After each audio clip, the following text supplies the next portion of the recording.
کر سکتا. وہ فرمایا نا کہ جب غار کے اندر سیدنا صدیق اکبر رضی اللہ تعالیٰ عنہ گئے تو لا تحزن ان اللہ معنا، حضور نے فرمایا ابو بکر ڈرو نہیں، اللہ ہمارے ساتھ ہے. یہ لا تحزن ہے، یہ غم ہے، غم نہ کرو. یہ نہیں کہا کہ خوف نہ کرو. کیوں؟ ابو بکر غم کر رہے تھے، خوف نہیں کر رہے تھے. غم اور خوف کے اندر ایک تھوڑی سی باریک سی بات وہ ہے، وہ یہ کہ غم جو ہوتا ہے وہ اگلے کے بارے میں ہوتا ہے، خوف اپنی ذات کے متعلق ہوتا ہے.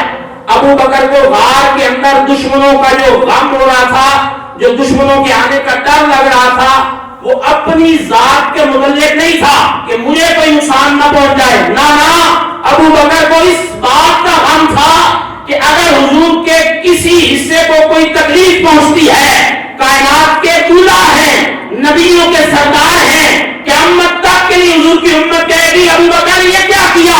نبیوں کا سردار تیرے پاس تھا، تجھ سے حفاظت نہیں ہوئی، اس لیے فرمایا حضور مجھے غم ہے تو آپ کا ہے. فرمایا ابو بکر غم نہ کر، تیرے ساتھ میرے ساتھ ہمارا خدا بھی غار کے اندر موجود ہے.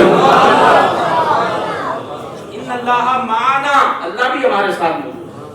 اللہ بھی ہمارے. اور بڑی خوبصورت بات مجھے یاد آ گئی، میں نے آپ کو سنائی تو ہے لیکن اس سے تھوڑی سی آگے کی ہے. جب وہ کافر وہاں سے ہٹ کے چلے گئے نا غار سے، کبوتری نے انڈے بھی دیے ہوئے تھے، وہ وہاں پہ غار کے اوپر وہ جالا بھی بنا ہوا تھا، سارا معاملہ تھا. لیکن سیدنا صدیق اکبر رضی اللہ تعالیٰ عنہ عرض کرنے لگے یا رسول اللہ صلی اللہ علیہ وآلہ وسلم، حضور اگر دشمن اندر آ جاتا پھر ہم کیا کرتے؟ حضور مسکرائے، حضور فرمانے لگے ابو بکر ادھر دیکھ. یوں حضور نے ہاتھ انگلی مبارک ہاتھ یوں حضور نے کیا نا تو آگے سے غار پھٹ گئی. زمانے والے یہ نہ سمجھے کہ حضور غار کے محتاج تھے، وہ تو ابو بکر کا عشق دنیا کو دکھانا تھا، ابو بکر کا مقام دکھانا تھا. حضور نے انگلی کا اشارہ کیا، غار پھٹ گئی. اور غار جب پھٹی حضور فرمانے لگے ابو بکر آگے دیکھ، آگے دریا ہے، دریا میں ایک کشتی ہے، اس میں ملاح بیٹھا ہے. حضور فرمانے لگے ابو بکر وہ ادھر سے آ جاتے تو ہم ادھر سے مدینے کی طرف چلے جاتے. کسی کی جرت ہے کہ نبی کا بال بھی پیکا کر سکے.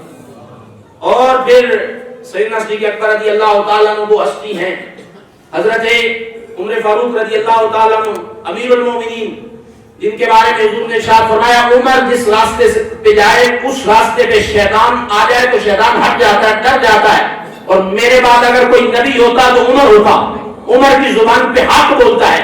اور وہ عمر جس نے مدینے کی زمین کانپ رہی تھی، عمر نے درہ مارا، فرمایا اے زمین کیا تیرے اوپر عمر نے انصاف نہیں کیا؟ آج تک اور قیامت تک مدینے میں کبھی زلزلہ نہیں آئے گا.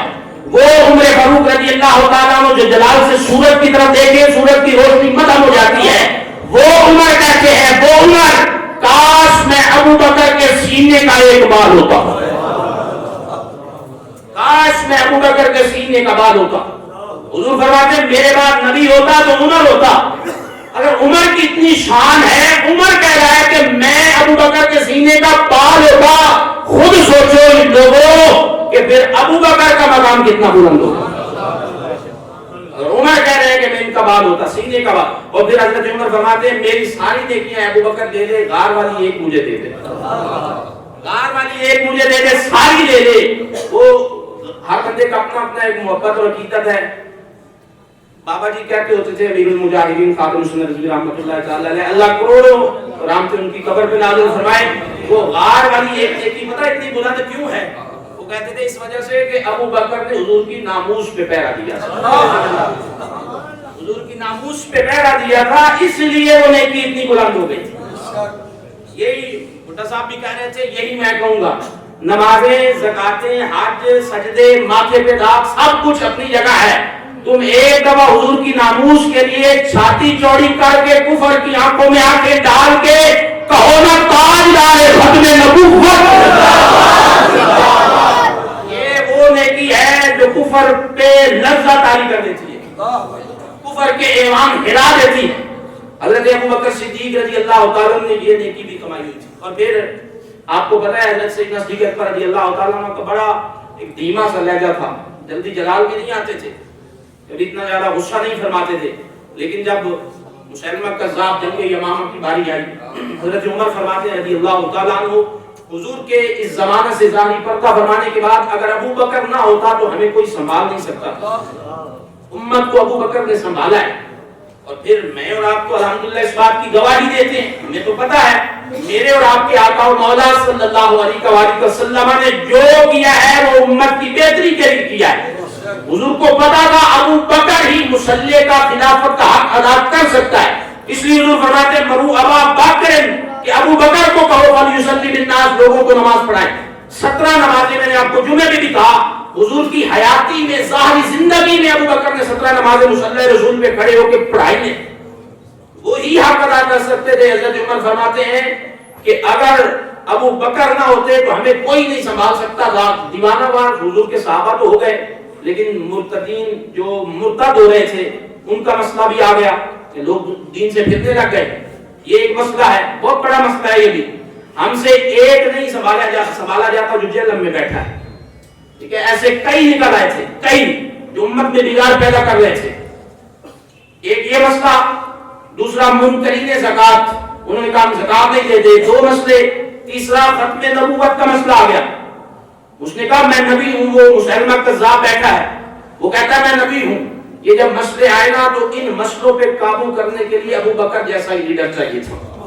سیدنا صدیق اکبر رضی اللہ تعالیٰ عنہ فرمانے لگے میرے علاوہ کوئی بدری, کوئی کسی اور جگہ کا جو صحابی میں نے پہلے انہوں نے اجازت دی تھی کہ یہ اب جنگ میں نہیں جائیں گے, لیکن جب ختم نبوت کی بات آئی تو حضرت ابو بکر صدیق رضی اللہ تعالیٰ عنہ نے زمانے کو بتایا کہ جب آئے نا حضور کی ناموس کا مسئلہ, حضور کی ختم نبوت کا مسئلہ, ہمارے نبی کی ذات کا, حضور کی نبوت کا مسئلہ آئے تو پھر اس وقت مسلمان مسلوں پہ نہیں بیٹھتے, مسلمان میدان جنگ میں آتے ہیں اور کفر کو اور ان جھوٹے لوگوں کو بتاتے ہیں ہم کٹ سکتے ہیں, مار سکتے ہیں, اپنے نبی کی نبوت پہ حملہ نہیں ہونے دے سکتے, اس میں نبوت پہ حملہ نہیں ہونے دے سکتے. یہ ابو بکر صدیق رضی اللہ تعالیٰ عنہ نے کیا. وہ عمر کا 63 سال جو حضرت سیدنا صدیق اکبر رضی اللہ تعالیٰ عنہ, حضور کی عمر بھی 63 سال, ان کی عمر بھی 63 سال, 2 سال اور کچھ ماہ خلافت سنبھالی اور دنیا سے پردہ فرما کے. اس سے پہلے کہ میں آپ کو بات کروں, حضرت عمر فاروق رضی اللہ تعالیٰ عنہ فرماتے ہیں ایک دن میری ابو بکر کی کسی بات پہ تھوڑی سی طلب کلامی ہوئی. حضور کی بارگاہ میں ہم گئے تو آقا علیہ السلام نے, ہم اس سے پہلے ہی اپنے آپ کو ٹھنڈا تو کر چکے تھے, صلح صفائی تو ہو گئی تھی, لیکن حضور کی بارگاہ میں بات پہنچ گئی تو حضور نے فرمایا اے میرے صحابہ سن لو. سب سے کہا حضور نے میری بات سنو. حضور فرمانے لگے تم سب نے میرا انکار کیا تھا, تم سب نے میرا انکار کیا تھا. حضور حضرت عمر سے مخاطب ہو رہے تھے, میں نے اعلان نبوت کیا, تم نے میرا انکار کیا. میرا ابو بکر میرا دوست وہ ہے جس نے اپنا مال بھی میں محمد پہ قربان کیا, اپنی جان بھی میں محمد پہ قربان, جس نے سارا مجھ پہ قربان, اپنا آپ بھی قربان کیا, اپنا مال بھی قربان کیا. حضرت ابو بکر صدیق رضی اللہ تعالیٰ عنہ, یہ نزہۃ المجالس میں ہے. امام راضی فخر الدین راضی رحمۃ اللہ تعالیٰ علیہ فرماتے ہیں ایک دن آقا علیہ السلام نے حضرت ابو بکر صدیق رضی اللہ تعالیٰ عنہ کو انگوٹھی دی کہ ابو بکر جاؤ اللہ کا نام لکھوا کے لے آؤ. ابو بکر کا عشق دیکھیں, انداز دیکھیں, محبت دیکھیں حضور کے ساتھ. وہ گئے تو انہوں نے نا یہ گوارا نہ کیا کہ صرف اللہ کا نام ہو, انہوں نے کہا کہ اوپر میرے نبی کا نام بھی لکھو, میرے آقا کا نام بھی لکھو, اللہ محمد لکھو. تو حضور کی بارگاہ میں لے کے آئے تو حضور نے فرمایا ابو بکر میں نے صرف اللہ کا نام کہا تھا, یہ کیا کروا کے آئے؟ عرض کی حضور میرے عشق نے گوارا نہیں کیا کہ اللہ سے اللہ کا محبوب جدا کیا جائے, میں جدا کیسے کر سکتا ہوں. حضور فرمانے لگے ابو بکر یہ بات تو ٹھیک ہے, یہ ساتھ اپنا کیوں لکھوا کے آئے ہو, ساتھ اپنا کیوں لکھوا کے آئے ہو؟ جبریل امین فوراً آئے, فرمایا محبوب یہ ابو بکر نے نہیں لکھوایا, یہ